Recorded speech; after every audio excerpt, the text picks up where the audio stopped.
বলছি না ভদ্রতা করে, বাংলাদেশের লোক উত্তাল হয়ে যাবে। বাংলাদেশ থেকে একটা বড় খুনিকে এসটিএফ অ্যারেস্ট করেছিল, জেনে রাখুন। যা নিয়ে বাংলাদেশে অনেক রেভলিউশন হয়েছিল। অন্য দেশের কথা আমি বলছি না, আমার বলার অধিকার নেই, কিন্তু আমি যেটা বলছি পয়েন্টটা, তারপরে তারা মেঘালয় দিয়ে বাংলায় চলে আসে। বাংলায় যখন চলে আসে তখন আমাদের এসটিএফ তাকে ধরে, এটা তাদের ক্রেডিট।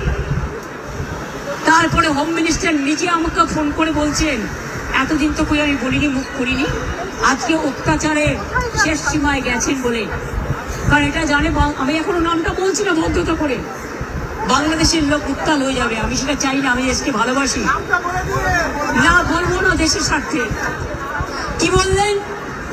आप थोड़ा आपको बंगाल पुलिस को बोल दो, ये बात बाहर में नहीं कहने के लिए, एक देश के लिए है। কাকে দিয়ে খুন করিয়েছিলেন, কার কার নাম বেরিয়েছিল? আজ গভর্নমেন্ট চেঞ্জ হলেও মনে রাখবেন, আমি তো সবটাই জানি। আমার হৃদয়টাই একটা কথা ভান্ডার, তথ্য ভান্ডার, সত্য ভান্ডার।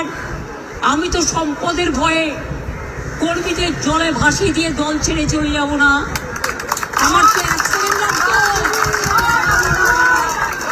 আমাকে তো কতবার বলেছে क्या चाहिए, हर कुछ कर देंगे अगर आप हमको मदद करेंगे।